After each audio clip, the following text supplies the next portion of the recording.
Welcome to the Guaranteed Irish Business Podcast, where each week we're joined by leaders of Guaranteed Irish member businesses to chat about how they sustain jobs, communities and provenance. Supported by FBD Insurance, Ireland's largest homegrown insurer. Support. It's what we do. Hi there, I'm Bríd O'Connell, and joining me today is Roisin Wallace, Group Director of Operations and Marketing at Original Irish Hotels, to discuss the tourism industry in Ireland, reconnecting with Irish culture and scenery, and ideas for the best autumn-winter getaways. Roisin, you're very welcome. Thank you. Delighted to have you here in studio, and of course Guaranteed Irish and Original Irish Hotels have been partners for years, and it's great to have you back in. And now as we're in the tourism season, we want to hear all about the different offers and opportunities that are out there. But for those who are listening who are not as familiar with the various different hotels within the Original Irish Hotel group, tell us a little bit how they started, how the Original Irish Hotel started, and what services the group offers. Well, Original Irish Hotels was started way back 37 years ago by Fáilte Ireland. Right. Yeah. I did not know that. I thought it was a collection of hotels on their own. No, it was started by them to promote small independent hotels internationally. Great. And that was the main focus at the time. And then after a couple of years, the hotels themselves bought back the company and have been running it ever since as a cooperative to promote independent hotels, both internationally, but also, of course, in Ireland as well. Well, what I love about it, I suppose, about Original Irish Hotels is that they are original. They're not a carbon copy of their sister hotel down the road in the next town, in the next city, in the next country. And it does make it a little bit more of a unique offering when you come to Ireland. How do you differ and compete, or is that it, in terms of the other hotel groups out there? Well, I suppose, yes, the fact that we're not just a chain of hotels, that each hotel is diverse. Many of these hotels have been the same families for generations. They're very much part of their locality. Yeah. The owners have lived in that area and they've been there continuously at the properties. And so created really employment there. Created lots of employment and really know their areas, So that's one thing. But also, I suppose, when it comes to making bookings at these hotels, one of our difference to some of the other collections would be that we actually have a central bookings office in Dublin. So for that, both our international clients can book through it, but also our Irish visitors, if they want to know different offers that are available or where they can get away to, or try to match what they want. Sometimes one person in the party wants something and somebody else wants something else. How do you match the two together with the dates that they're available to go and the distance they're available to travel? Okay, so if I wanted to book a hotel through your group and I want to spend a couple of nights around the country, your reservations team can put that package together for me, and I can go from Original Irish Hotel to the next Original Irish Hotel, 2 different counties, 2 different experiences, and one person can do it for me. That's right, yeah. Oh. Or even if you only want to stay in one hotel, but they can tell you which one is available when you want to go. Oh, that's brilliant. And especially, I suppose, for a certain age category as well. Or if you're looking for multiple generations to book to keep everybody happy, which is an impossible task, as we all know. But I have to say, I really like the ease of that. It takes all the complexity of going from one website to another. It's a brilliant opportunity. Absolutely. Now, poor old hoteliers, and the COVID and lockdown was tough on them, and lack of travel. Where you're up and going again, you're flying it, the hotels are busy around the country, good news for everybody. Where are the visitors coming from, Roisin, this year? Well, the US is very strong. Okay. We are seeing a lot of our US visitors return. Demand for travel has never been as strong. I think we all wondered what would happen, but I think COVID had everybody around the world locked up for too long, and everybody really wants to travel again. And I think following last year, the fear of the travel has kind of eased now. So people do want to get out and experience, both in Ireland and overseas visitors. So strong demand from the US, Canada, and of course Europe as well. And how are we doing with our English visitors this year? Well, the English visitors they're still coming. They are hit a little bit. Their economy is not as strong maybe as it was before. But yes, we are seeing UK visitors as well. And how about the home market then, the domestic market? Well, the domestic market is good. Obviously, it's maybe not quite as strong as it was during during lockdown because then nobody could go anywhere else anyhow. But it is strong, and people are anxious to get away. People are going midweek as well. That's a bit of a trend. They're not just relying on the bank holiday weekends for their break. People are taking a bit longer, taking 3 days when they do get away. And do you find that has happened as a result of working from home opportunities for people and COVID? Is that a knock-on effect from that? I think possibly. We've no clear indication of what it is, but that's something that we do see as a change for us. Yeah. So now we can't talk about hotels and not address the elephant in the room. Right now, poor old Dublin's getting an awful bashing, particularly Dublin, but throughout the country, the price of hotels. Let's talk about that. What's happening? How are you dealing with it as a group? And what misinformation is out there, or is there any clarity required around it? Well, I suppose, when it comes to any product or service, the cost of business comes down to your costs. And, the cost of doing business for hotels has gone up. We all know our energy bills, all that. Yeah. Hotels have very, very large energy bills. They're heating a lot of room, a lot of space. And of course, staffing, demands on the payroll have really increased as well. But at the end of the day, I suppose supply and demand will always be a massive factor. Yeah. And I suppose when, it comes to places like Dublin, it does depend on, what's on and the demand for the city, and with our overseas visitors coming in as well. Yeah. But I don't think we're any dearer than any other major city. Are we not? When you look internationally and you compare big international cities and you compare a like for like night. Okay. A high demand night, not just a quiet night on it. Okay. But And I suppose the other thing is the feeling about the hotels is the ability to book in advance. The idea of booking last minute, you're going to pay a higher price anyway. Well, absolutely, because when they've X number of rooms full, that's so plan in advance really, and you'll still get plan in advance value. as much as possible. Yeah, exactly, and get your booking in, and there's lots of value out there. Ireland's a big country. A lot of the articles, etc., those scaremongering about the prices relates to Dublin. And of course, the there's rest a lot of the country. Events here in There's Dublin. a lot of events, but not all the country. There's great value to be had around the country still, and some lovely breaks to be had. Okay, well, that's reassuring to know, Roisin. I think that's the message to get out today. There's still plenty of value to be had around the rest of Ireland. And of course, Ireland scenery is beautiful. The coastal routes and access to anywhere in Ireland is so amenable for such a small country. Okay, so right now we're just going to take a quick break to hear from some of our members. Guaranteed Irish members continue to support jobs and communities across Ireland. The security landscape is constantly evolving, from the surge of remote work to cyber criminals looking to target new victims. Introducing Nostra Cloud Shield, a multi-layer anywhere protection approach from Microsoft 365, so you can concentrate on your business knowing you have comprehensive protection in place. Say goodbye to data breaches and hello to peace of mind. Nostra, simplify your IT. Guaranteed Irish, altogether better. In terms of a few hidden gems, you were great always to say, you should try this one out, Breed. Give us a few ideas of some of the hidden gems that are around Ireland through the Original Irish Hotel collection. Well, I suppose, we have lots of hidden gems, and it does depend on what you'd really like yourself. But maybe just to give you a few ideas. So maybe somewhere like Lough Ina in the heart of Connemara. Yeah. It's a beautiful small property overlooking a lake, nestled in mountains.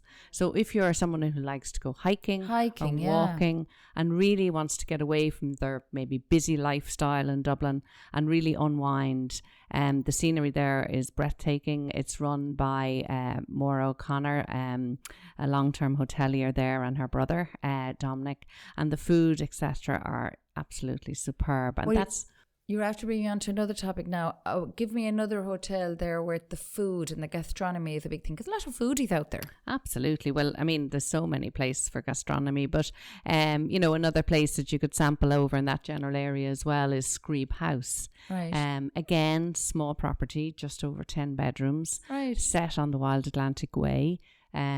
Again, the dining is amazing, and also for the new trend, of course, that everybody took up during COVID was the whole sea swimming. Oh yes, they're right on the Atlantic Ocean. They've their own pier. You can dive in off the pier, if you wish, and then come back into the sauna. They've their own spa there as well. So they're And just what two of about our smaller properties. A more town break then, rather not so much a city break, but a town break. And I'm thinking Cork, Kerry direction. What's down there that's exciting at the moment?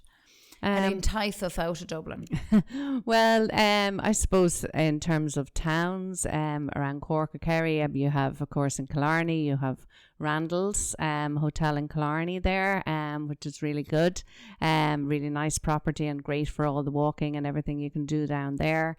You also have... if you want to get out to the coast again, just outside Cork, we mentioned Cork, we have the Garryvoe Hotel and the Bayview Hotel in East Cork. They're both overlooking the water there in Cork City. Actually, I had the pleasure of staying in one of them a number of years back, pre-COVID, and it was a sailing community in Casey's of Baltimore. And I have to say, I don't think I've ever had a better Irish breakfast ever in my life. The food was amazing, and it's equipped very basically for the rooms, but ideal for sailors. So I thought that was interesting. It's a real mixed bag of hotel properties, the way they suit the different clients, and that's kind of part of the uniqueness of the original Irish Hotel Group as well, isn't it? Absolutely. And Casey's is a family run spot, as you mentioned, and they actually at the moment are doing this lovely offer where they have the West Cork Brewing Company is based at the hotel, and they can do a brew day experience. It's a private experience of just two people, where you can become a brewer for the day and work with them on brewing the local their produce there, and it's a real experience. And when you're leaving, it includes lunch as well, in Casey's itself, and then as a memory, you get to bring away a hamper of the West Cork Brewing merchandise as well. So. And I notice a lot as well about the hoteliers. In fairness to them, they've had a very rough deal during COVID, and we must remember that outside when we're talking about the hotel situation in Dublin. They've had a rough deal. A lot of them, I suppose, were really worried about going under, and they've managed to salvage it. I have to hand it to them. But during COVID and post-COVID and during COVID especially, a lot of innovation. So they kept thinking of ideas, their takeout coffees, their takeout lunches, their deliveries. They're great workers, aren't they, Roisin?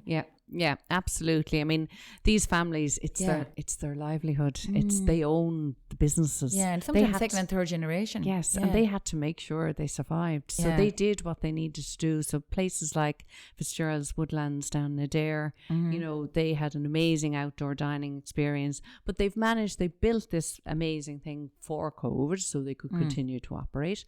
But now it's turned, and it's very useful, and they've made good use of that space and continue to advance it and make it part of their product offering.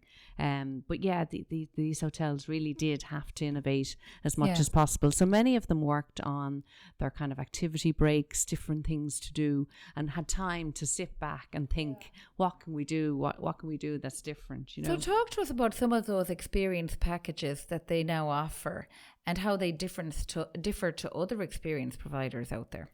Well, I suppose each of the hotels, as I mentioned, is different. So each of the experiences are different. They're very much geared towards what the hotel is about, what the ethos of the hotel is about. So, for example, somewhere like Park Nasilla, right on the shore, on the water's edge down there, they have a lovely seashore discovery walk. They've their own marine biologists down there, and they take adults and children walking along the seashore and discovering what's there to be found on the seashore. They also do their yoga by the sea, and then they take in boat trips across from where Park Nasilla is on the Ring of Kerry, out in a rib boat across the bay, discovering the wildlife on the way across to a small little pier called Kilmacalogue, which is on the Ring of Beara, and you can pop in there to a little local pub and have a plate of mussels and anything else that you might want in the pub. Roisin, I'm now hungry. There's an experience for you. And that is lovely. It sounds fabulous. And all to be booked in advance, of course. That's right. And then you can go up to somewhere like maybe Mount Falcon, that's known for its falcons and hawk walks, or their golf up there as well. It's great golf up in County Mayo, so they have great experiences up there as well. Well, certainly something for everybody, and it's great to see the new ideas coming to the fore, because because sometimes, and unfortunately during COVID, it took COVID for a lot of us to realise what was on our doorstep and how fortunate we are here in Ireland. What have you seen as the most popular destinations for this summer coming, Roisin? Well, we don't really see any major trends in Ireland of people going one way or the other. People are really just looking to get away. One of the things we do find is there's multi-gen families going away. So, so there's a bit of traveling with, a wider family. So families getting together. We do also see obviously the girl groups and, all that, all looking for something different. But no particular area of Ireland has peaked over any one area. I think during COVID, Donegal, very much became somewhere that people hadn't discovered in Ireland. But now we're seeing people return to all areas, but it does come back to the activities on offer and whether they want a spa break or whether, they want activity like hiking or walking or whatever. That they would be the main things. And one of the things I noticed as well, and it's coming out of COVID actually, was the length of our winters. And maybe it's from being locked down in COVID. It just feels like the winter went on for ever and ever last year. In terms of getaways, winter getaways, we're now thinking about that a lot more than just spring and autumn. We've brought it right into winter. And for a country that doesn't have a great climate in the winter, certainly not a warm one, what have become standout destinations there? Yeah, well, I suppose for winter, people, they think about the hotel, they think about the area, but they also think about being able to snuggle up in front of a fire, maybe a warm Irish fire, that nothing beats it. With the book or whatever. So that's where sometimes the manor houses and castles really come to their fore, because lots of spots, lots of lounges to sit around and enjoy. Spa and activities on indoor activities, of course, become popular as well, so things to do within the hotel or the castle or whatever. So with things like that, that's where maybe yoga comes in, or culinary. Obviously really having a good culinary break is very important, and also the engaging with their community providers. So for example, we have a lovely hotel down in Kilkenny in the city, Pembroke Hotel, and down there they're very much engaged with their local providers in terms of their breakfast offering, and not only the food on the plate but also the plates themselves. So there, when you start your breakfast, you get a lovely sampler served on Nicholas Moss pottery, which is of course lovely. The local pottery. So I've and actually you can take seen a that. visit out there after your breakfast, and they talk to you about that. So it's a great selling point actually, and a real sign of camaraderie between local suppliers. So Roisin, thank you so much for joining us today.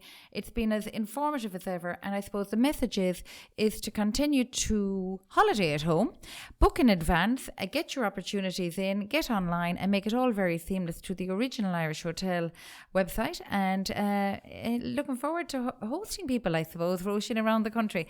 So Roisin, one of the things I wanted to mention to you, during COVID, as I mentioned at the earlier part of the conversation, the hoteliers really put down a tough time, but the corporates were very good to them. They supported them where possible in terms of buying vouchers for their staff and for their clients to take a break as part of their own well-being and recovery post-COVID.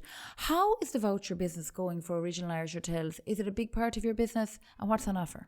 It is a very important part of our business indeed, yeah. And I suppose the nice thing about our gift vouchers is that when a corporate buys one for one of their staff or one of their customers, that voucher can be used in any of our hotels, and like we mentioned earlier, the client who has it can ring the office and can be offered a choice of where they'd like to go and discuss about their whole use of the voucher in a very easy matter. But yes, the vouchers were so important to our recovery and to keeping the hotels open, but they maintain that importance is still there, and obviously coming into peak time now, coming up to the summer and pre-Christmas, people are thinking about corporates what they might do for their gifts for their team, and we find a big increase in sales in the September-October time. That's really important. And as we say here in Guaranteed Irish, for every 20 euros spent locally, it's worth 100 euros to that local community. So don't forget, don't take the leg off the pedal there. Keep that opportunity to support local for the corporates out there. And for those who did it so far, thank you very much, I would imagine, Roisin, is the message. Absolutely. Yes. We were very, very grateful. Thank you so much, Roisin, for joining us today. If you want to learn more about Original Irish Hotels or book a stay at one of their many locations, we will leave a link to their website in the show notes. Thank you as always for listening, and don't forget to hit the subscribe button right now wherever you are listening to this podcast today. The Guaranteed Irish Business Podcast, sponsored by FBD Insurance, Ireland's largest homegrown insurer. Support. It's what we do.